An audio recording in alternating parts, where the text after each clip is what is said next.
Well, Peter Greste is a free man. He is currently with our brother Mike in Cyprus, where he's gathering his thoughts for the moment. He is safe, healthy, and very, very happy to be on his way home.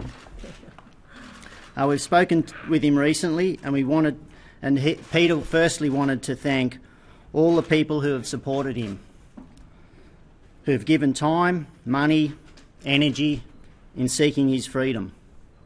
Peter also wanted to mention the work that the Australian government have done. Foreign Minister Julie Bishop, the Consular and Crisis Management Group within DFAT, Ambassador Ralph King, who was not going to leave Egypt until Peter was free. And I know Ralph particularly went out of his way. He personalised this, and just can't thank him enough for his support, and also to his wife Jenny for their kind hospitality and friendship that they've offered us while all the family have been over in Cairo.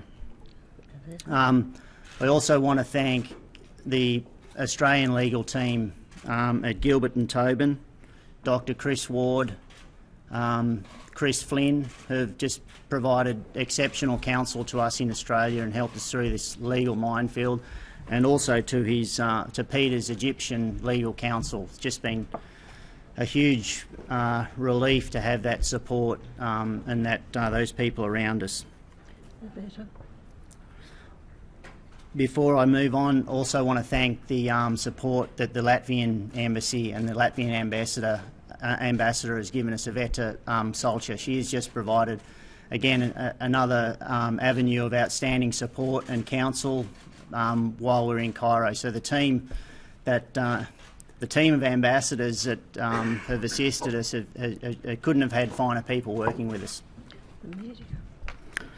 Thanks to the ABC for accommodating us here at often very short notice. Without question and without complaint, you've just been outstanding to provide us this great space and at very short notice. So again, thanks for all the support and all the support that you've provided in terms of the coverage as well. So I also want to thank the journalists, all of you who have not let this story die. You've all been on this ride with us and have supported us and Peter faithfully. You've all demonstrated outstanding professionalism, restraint and understanding. This couldn't have happened without the support from you. Mum, Dad, Mike and I are just small cogs in this massive campaign, and we are continually humbled by people's generosity and outpouring of support. To Peter's employers, for your continued and unwavering support to Peter and our family. I can't stress enough the guys that look after us in Cairo. Our local fixer there. He'd have to be one of my best mates. I don't want to name him for his own sake, but he would do anything for me, and I just couldn't have. We couldn't have functioned in Cairo without that guy and without his group of lieutenants that helped us along the way. Personally, as well, I just want a quick mention to Brett Mason, who accompanied me on my first trip to Cairo into a pretty stressful and unknown situation, and if it wasn't for Brett's counsel, he's a veteran of Cairo, and he taught me a lot of things in that short week that you'd never read in the travel guides about Cairo and how to get around and survive in Cairo. So Brett, thanks mate.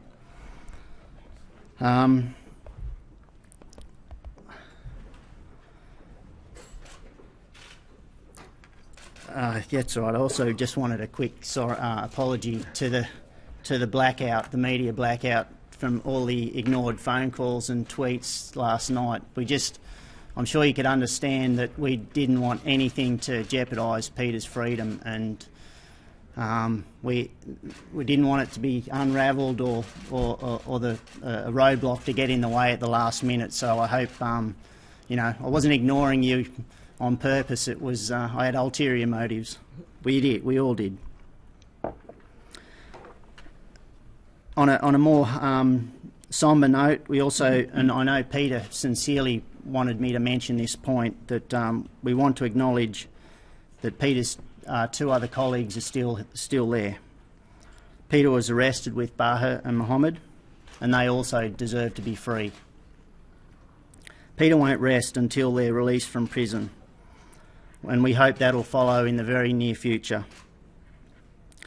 And of course, we are thinking of Baha, Mohammed and their families, who thankfully, in this, an unusual twist of fate and that we've got to know very well, and we offer our unconditional support to you and hope your struggle will end very soon. And lastly, just to conclude, to the people of Egypt, we also wish you peace and prosperity and are hopeful for your future. We hope your country can continue to move towards a more safe, stable and prosperous democracy. There are thousands upon thousands of people that we all as a family want to thank, and Peter will want to thank. But Andrew has already made mention of our diplomatic crew in Egypt. While we're in a knighthood mode, dare I say, I would commend them and recommend them for a collective knighthood, one and all, from Dr. Ralph King right down to Mahmoud, the driver, and everybody in between. They have done an absolutely sterling job. As Andrew said, we wouldn't have been able to do almost anything without our local support, nor with our embassy staff. So once more, an absolutely sterling job. He's literally been in Cyprus for probably less than 6 hours. We've had one phone conversation with him. We've been in sort of off and on communication with Mike throughout the yesterday and last night, but obviously our first priority was to get him out of Egypt into a safe spot. So he's probably asleep right now, hopefully. And yeah, we just give him a little bit of time to gather his thoughts and figure out what we want to do, what Peter wants to do, and obviously he's in our phone conversation with him this morning. I think it was this morning. Yeah, yes, it was. It was last night his time. Well, last night too. He as much as we've tried to keep him up to date with the campaign and what's been going on and the people that have been involved in it and who we've been working with. He's been living the last 400 days in a very insular, confined space with very limited information. So it's going to take him a little bit of time to absorb what's actually occurred and the enormity of what's occurred today and the enormity of the campaign and the amount of support and that he's received. So it'll take a little bit of time for us to, and to Peter, I think we just got to respect his privacy and give him a little bit of time to readjust, because it's going to take a little bit of effort to manage him. Obviously, he's on high right now, but we want to make sure that things are kept at a fairly manageable and good level. He needs, as Andrew was saying, he needs that space to start off with, and I'm sure he's going to be fine. He's done a lot of work, inside the prison on, you all know his exercise and his meditation and what he's been doing.